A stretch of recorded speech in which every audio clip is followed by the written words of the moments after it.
Okay, these readings will be short. We have 5 minutes apiece.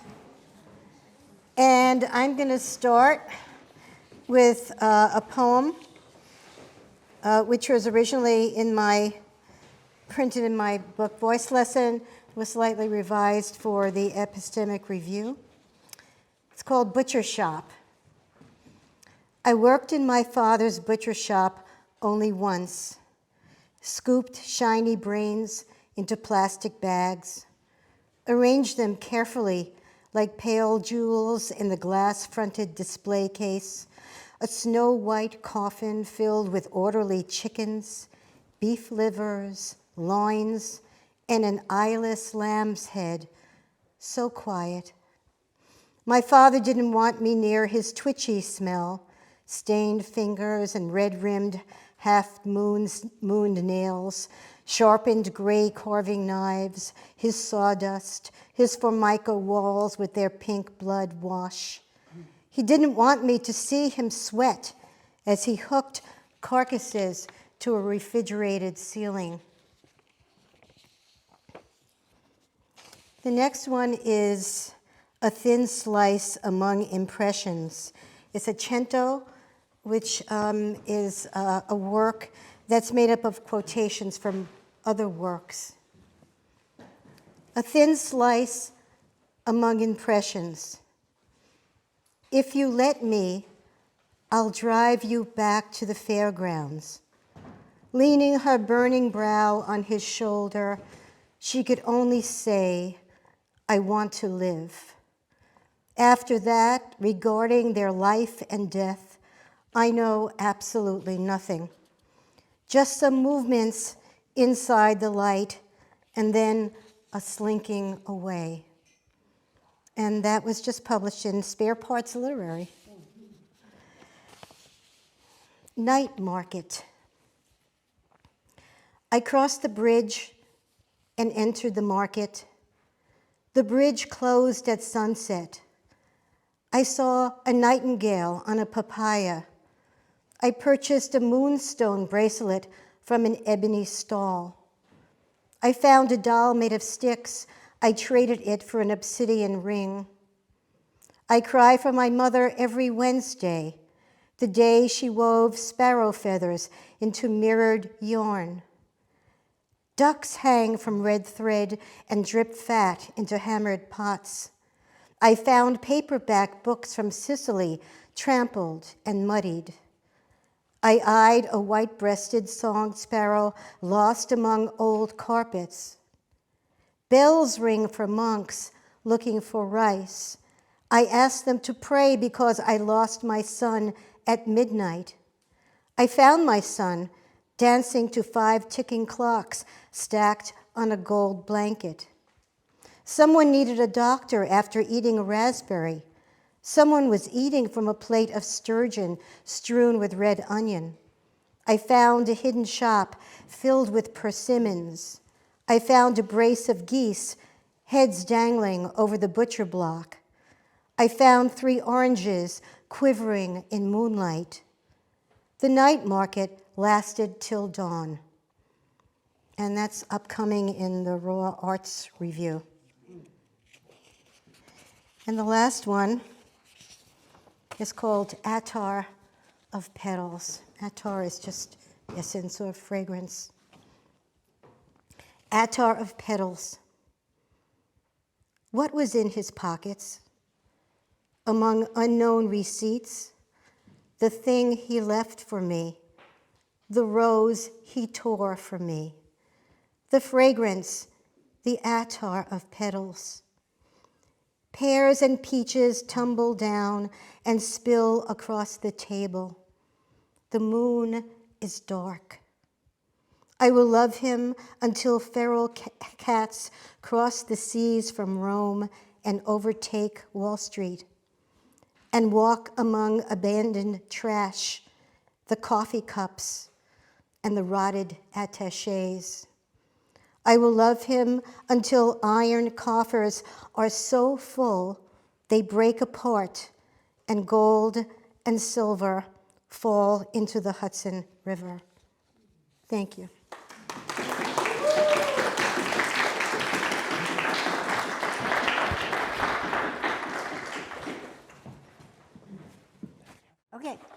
The first one is from Where Space Bends, and it was nominated for a pushcart.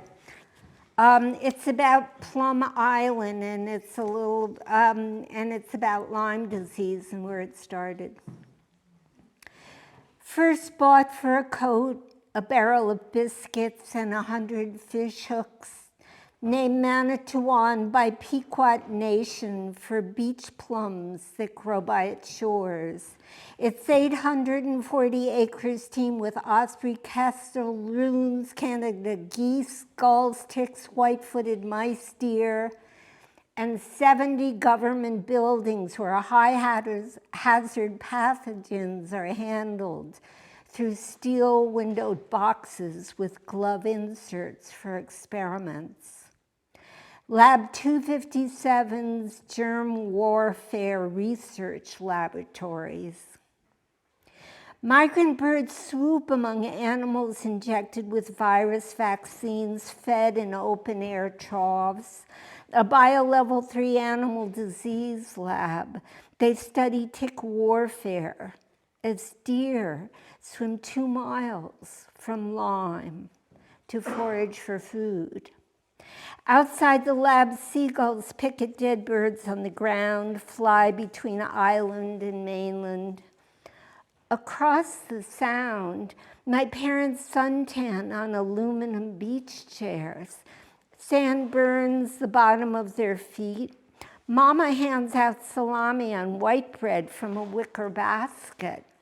Low tide, I drizzle mud, flat, wet sand into Gothic drip castles and moats. I rock back on my heels, squint at a seagull flying across the water, and I wonder who lives there and what my life will be. As another gull glides above me, low, almost stopped in the air.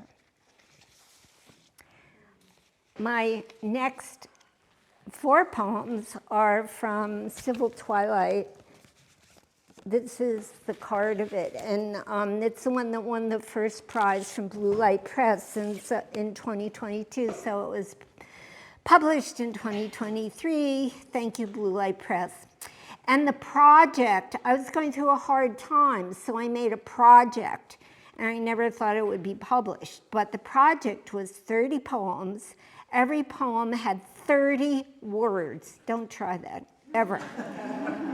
So when it's 5:30, when it's often civil twilight, someplace in the world at dawn or dusk, and that's when Earth's surface is neither completely light nor dark, and sun's geometric center is 6 degrees below the horizon, and only the brightest stars can be seen.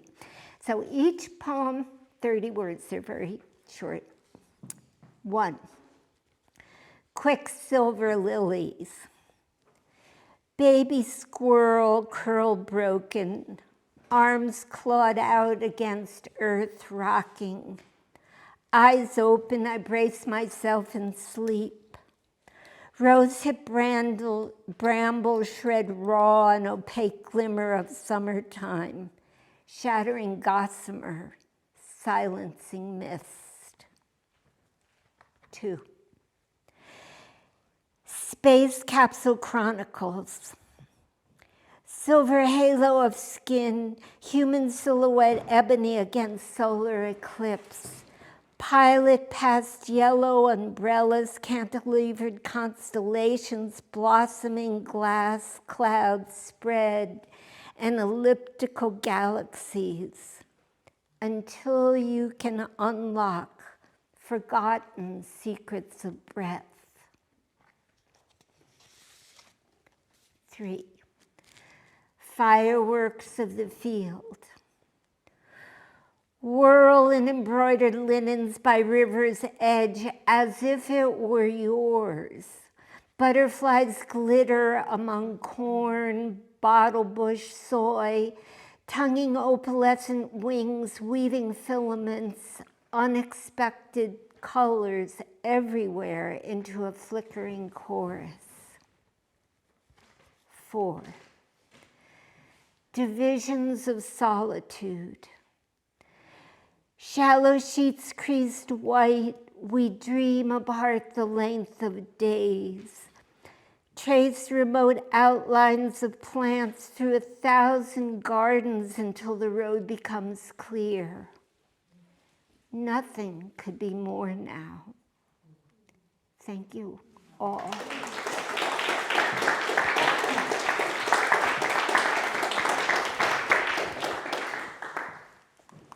So this novel here won the Best Book of Fiction by the Adirondacks Center for Writers in 2017, and it's set in the Adirondacks, obviously. Is anyone familiar with the Adirondacks?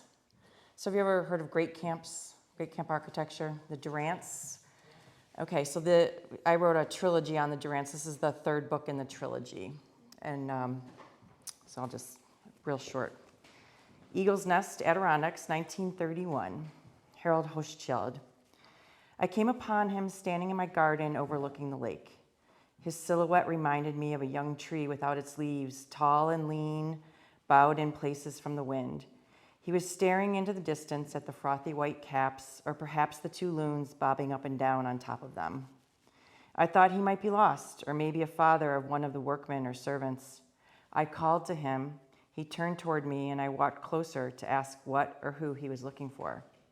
As I approached, he swept his arms to encompass the acres of woods and cabins of Eagle's Nest and said, "I used to own all of this." It was William West Durant. Okay, so that's the beginning of that one. This book came out in April 2022 with a small press based out of Texas, actually.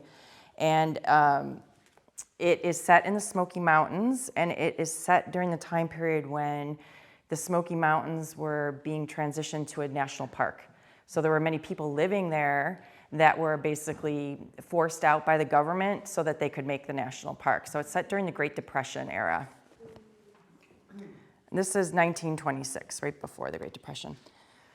I grew up in the Smoky Mountains, where distances are measured in hours instead of miles.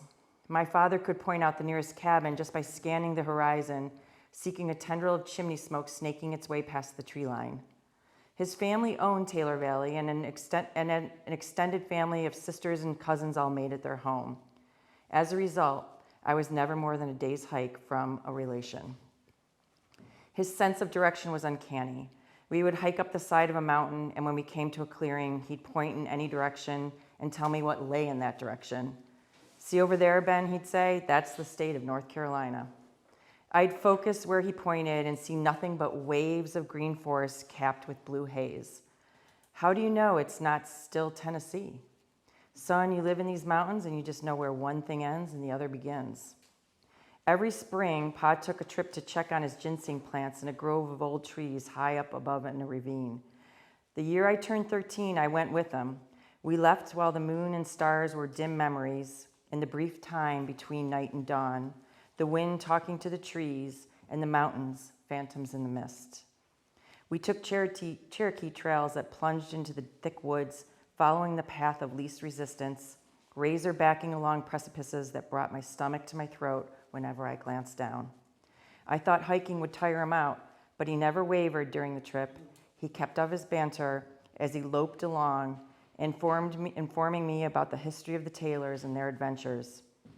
Pa was good at storytelling because he had learned the only way to maintain a position in a family so large was to entertain people. So that's it. So thank you.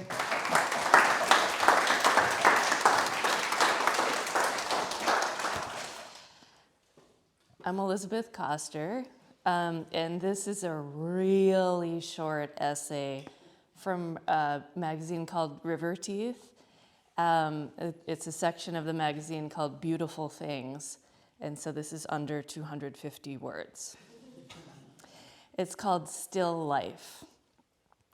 "Isn't this magnificent?" my mother says, sweeping her arm across the sky's reflection in a pond of water lilies in Giverny. "To think we were in the very garden that Monet had painted." At 11, his garden didn't make an impression, but I remember the way her face lit up, her elation, vibrating in the air. Years after she's gone, I see Cézanne's studio in Provence flooded with sunlight, silver dust motes suspended. Here is his smock streaked with crimson, pears and waxy lemons in ceramic bowls, skulls on a wooden ledge, a wine glass with burgundy stain, frosted green bottles, his palette smudged with paint. He had stood right here and here and here. The spring following her death, I sit on the porch and hear my dad clacking pots in the kitchen. I imagine my mother will appear at the screen door to ask if I want corn on the cob, glimpse the ducks that dip down and skim the surface of our pond. The duck couple, she'd cry, convinced it was the same pair every year. Daffodils have bloomed, her favorite flower, bowing on the hill in our yard. She would have stepped outside with her sunglasses and straw hat to cut them. She would have placed a vase of the yellow flowers onto the dining room table and leaned into their scent. Okay, and now for something completely different. Okay, so this is an excerpt. It's the beginning of an essay that is going to come out in a literary magazine called Fourth Genre. I don't know when it's coming out, sometime. It's called, "This is How You Protect Yourself from a Rapist." Okay, remember this is an excerpt. "I'm going to push you against this wall," he said, "and make out with you." He said it like a question. I smiled. Okay. I liked being wanted so much that it was almost violent. John leaned into my ear and whispered, "I'd like to go home with you." Our first kiss that evening had been slimy and soft, like a slug. My stomach turned as he smashed his wet, limp tongue in my mouth. I liked him, though, and thought we could get into a different rhythm. "That," I said, when his kiss was firmer. "I like that." We'd walked hand in hand, laughing and flirting. He chewed ginger candies pulled from his bag, but his breath was still slightly sour, like just turned milk. In a nearby park, he'd brought up The Godfather, which I admitted I'd never seen. "Really? I could hook up my phone to your TV," he said, "and we could watch it." "I'm not taking you home on a first date." Fair enough. My friend had told me the story. She and her date were kissing, and when he got on top of her and pinned her arms, his grip tight as she tried to twist free, she panicked. If she simply said no, he could get violent, as so often happens to women who say no. "My eye," she yelled. "Something's in my eye." Disarmed, the man released her. Smart, I thought. She bolted to the bathroom where she stared at herself in the mirror, wide-eyed, stunned, blood thrumming in her veins. Spent close to 10 minutes there, hoping the guy would cool off. When she emerged from the bathroom, she said, "My eye is really messed up. I can't even open it." And he left. "That's what you should do," my friend said, "if someone tries to rape you." Before any trip, I researched what I might encounter. Poisonous snakes and spiders in Australia, robbers and flash floods in St. Lucia, great white sharks in the Bahamas. I bought snake bite kits, pepper spray, personal alarms. In the Berkeley Hills, on alert for mountain lions, I studied the guidelines. Maintain eye contact and never turn away from the lion. Do not trigger its hunting instincts by running away. Stand up straight with arms above your head in order to appear larger. If the lion does attack, fight back.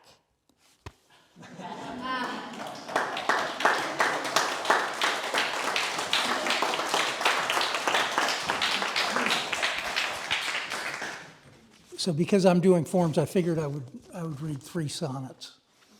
First one was published years ago in medicinal purposes, and it's one I've committed to memory. It's called Feng Shui. Everybody knows what Feng Shui is, right? Yeah, okay. I promised that I'd take some time today to do my laundry, clean the bagua chores, clear magazines and papers in the way, dust history and cobwebs off the doors. I'm focusing a fraction of my mind.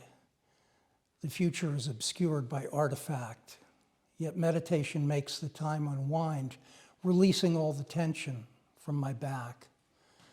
The cruelest judgment always is my own, a fear of just forgetting, letting go, and throwing out the trash that's in my home so I can get my chi back in the flow.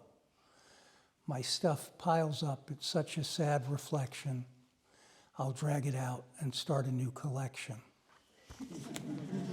And the others were published by the Andes Academy of Art in the broadsheet that we published called State of the Art. And those of you that are day students may see it. We print 700 of them, and they're in coffee shops around, and anybody can submit to the broadsheet at andesacademyofart@gmail.com. And also, I've been working with Sharon on doing a similar broadsheet for this retreat. We promised O'Connor that we would video it, and I'm looking forward to tomorrow night where everybody's gonna, be able to do an open mic, and we're gonna have this documented on camera. But we're also gonna publish 300 copies of this collected works, and this is a rough dummy of kind of what it would look like. It'll have a 3-column format instead of the 4-column format that State of the Art has, okay? State of the Art has graphic content, so, because it's the Andes Academy of Art. But anyway, I'll read two more sonnets that were published in State of the Art. One is called Sonnet for Shiva. And I'll just read it. The kitten interrupts me every day, climbing up and prancing on my keyboard, writing nonsense, nothing much to say, yet green eyes burn as he cries, I am lord of all I see, the great destroyer me. Scratch his belly to hear him purring now, find understanding of the way to be, just like a monk or student of the Tao, he shows how to serve, to receive, to see. At night I'm awakened with Reiki, feeling feline energy through his paws, into my shoulder or my swollen knee. He moves chi, healing each aging flaw. No shaman, priest, or Buddha, lean or fat, can give a love bite like my little cat. And the next one that was and the final one was published a year ago in the December 22 issue, next to a article on Put-Put Van Winkle. And if you have short things under, I like 300 words or less, microfiction or micro reviews or whatever, you're invited to submit to State of the Art. And this is called Nuts. And the January issue is going to have a theme of food, so this would be appropriate for that. Nuts. Some appear pale and some are dark brown. The peanut is actually grown underground. Pistachio spicy, macadamia rare. The almond is grown in the south if you care. Chestnuts are roasted and beech nut you chew.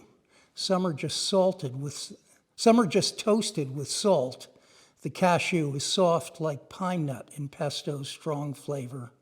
Pecans are sugared on pie tops. We savor Brazil nuts, walnuts, all variety, even the hazelnut in our coffee. The coconut's large and the betel nuts small, but size doesn't matter, for we know that all have their unique cracks and their own special cuts. In spite of their difference, no, they're just nuts. Thank you.